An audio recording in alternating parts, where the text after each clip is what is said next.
This government meeting is brought to you by Eastworks and our local cable subscribers.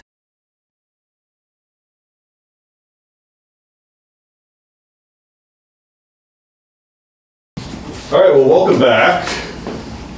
We had just recessed, and here we are at 50 Payson through the magic of technology and cars.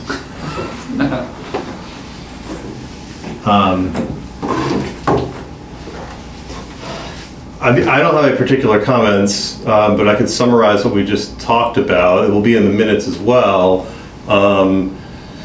So for the public who is watching the video, we just met at behind the mills. We met at the daily operations site to walk with Will Bundy, the owner of Eastworks, and our planner Jeff Bagg, and my colleague Councilor Gomez and I discussed the current proposal to change the easement language. We walked to a couple buildings. That will be attached to the minutes. We'll attach that diagram to the minutes, and looked over everything, and we're here back at 50 Payson to have more of a discussion. So since we're actually on camera now, I know we just went through this all, but would Planner Bagg, would you kind of mind really quickly now summarizing this for those in attendance? I was going to let you do that.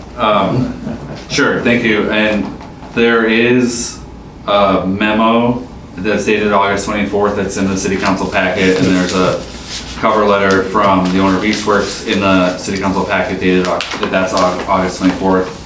And then there's a red line version of the easement change.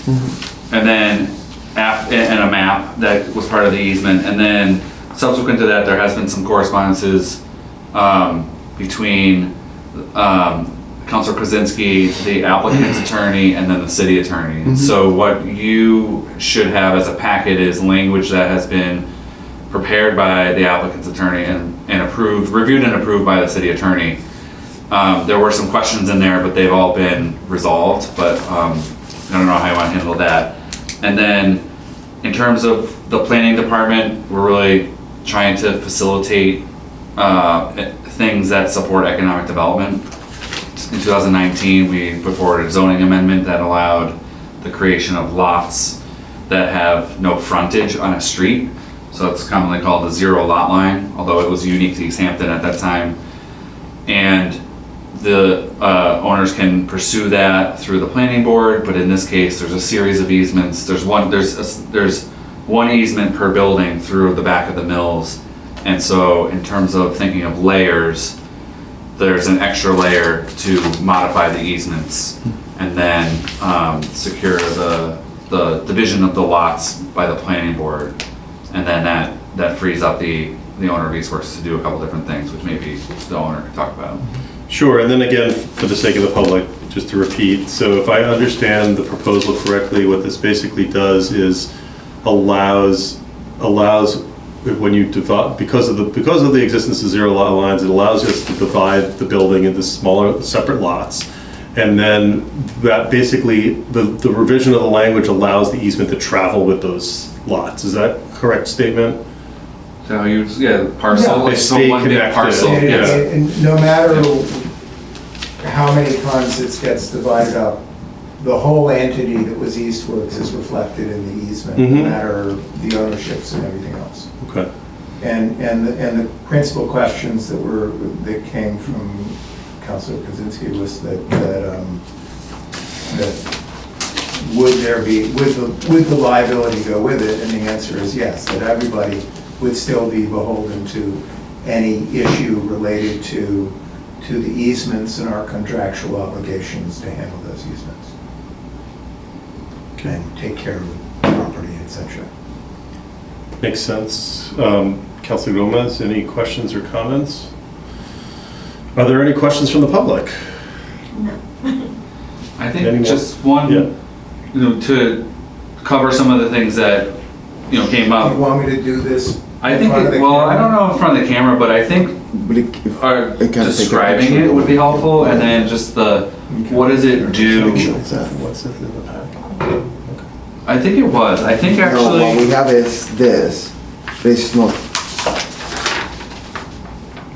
Okay. That was in the package. Oh, well, that's an enlarged section. Yeah, That's this is what ended up section. in the packet if it printed properly. So the easement plan is prepared by our Levesque Associates and it's dated August 24th, 2023, which Right. was in the digital packet. I don't know if it printed improperly. So this is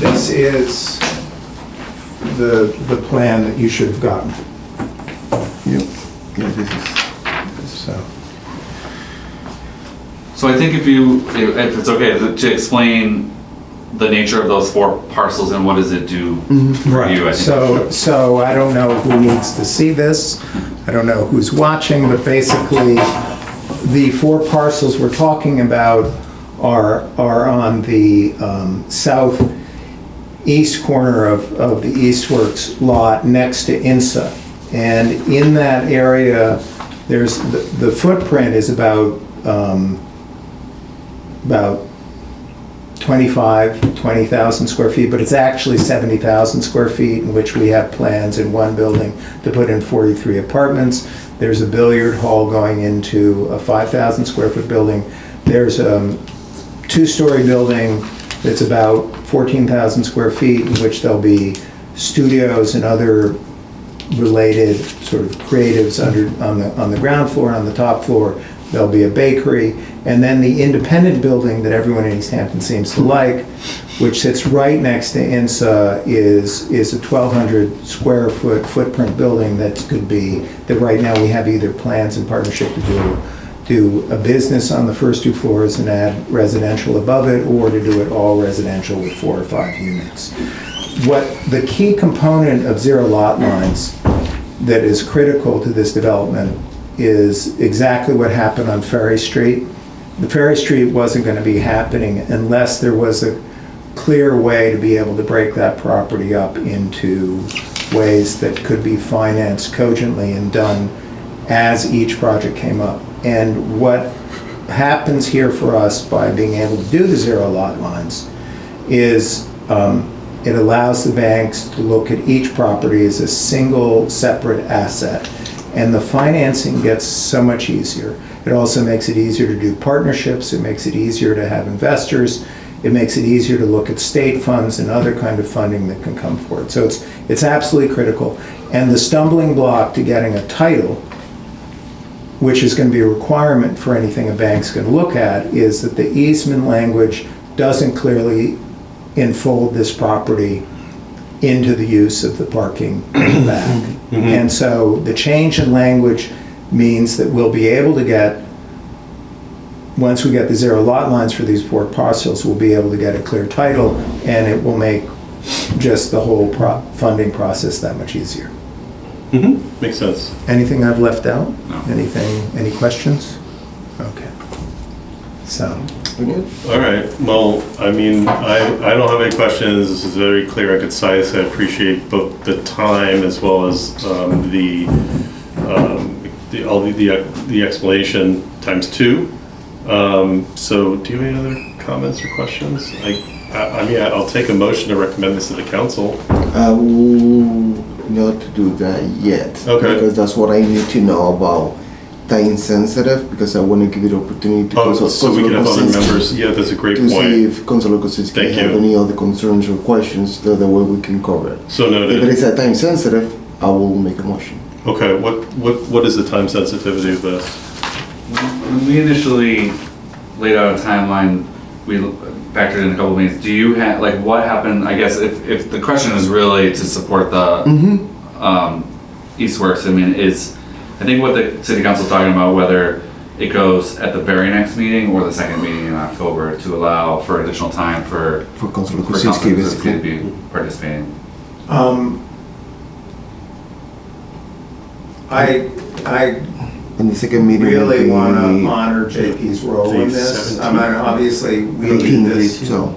We needed this months ago, but I think it's really important that he weigh in on this and really give his blessings to it before it goes to the council. I think that's kind of critical as well. So Yeah. if it can get to the second meeting in October, I'm expecting that we'll be in the second meeting in October. okay, that would be great. Okay. And I think it doesn't stop it doesn't stop you from, because we had talked about bringing this to the planning board on October 3rd, maybe, I think, Tuesday. I haven't put in the application. Okay, so I think I was waiting. we can do that. And what you've done and uncovered is that if we just went to the A&R process, the planning board, your title company would pick this up, and so we were looking ahead, but we can still bring you to the planning board on the 3rd, and then it looks like it would be the 18th for the city council approval. Okay. And those decisions of city council is pretty much effective the next day. Yes. So, As soon we approve it, yes, Okay. it's Right. effective. All right. Well, I really appreciate all that thoughtfulness, and I just think, yes, I think it would be important to wait Okay. and get the full property committee Good. to sign off on. Does this not need a hearing, a public hearing? I don't think so. But I will talk to Trying to Barbara. remember. I will talk to Barbara. Yeah, okay, because. Because if we know we can schedule the first meeting in October. Right, okay. To the second meeting in October. Yep, all right, so we'll continue this conversation, Put in my notes, so we can get input from our colleague. Okay, well, then, any other input then? Because any final, I mean, not truly final, but final for this meeting, any final words from our property owner? I'm appreciative of the fact that people seem to understand the need and the urgency and aren't weighing it as anything but sort of a sensible way to move forward with the changing zoning rules. The mills have been critical to our economic development and continue to be critical to our economic development and our housing development. And so anything that within reason fosters the development and doesn't hinder the development of those buildings is I think within the utmost of interest of the city. So, and this just also just clears up some clearly murky legal issues. It's just really addressing language that better suits zoning we already did. So, Right. yeah. I think to be helpful for you as counselors, there will be, I think looking ahead into the future, I think there'll be other times that easements will be coming forward. We had a flurry of easement related things that came to council when Ferry Street was getting oriented, and I think this owner is doing it now. There was a discussion about all the easements, because each mill has an easement, but because of the urgency that Eastworks was looking at and the exactness to which they were looking to do this, we wanted to have the opportunity to amend the easement. The easements in the back have been topics of discussion before, and I think there will be probably another time when they come back to maybe for further amendments, but we didn't want to delay Eastworks. And then the other part we talked about was there's another project where we're continuing to re-envision what the back of the mills looks like to support this new growth.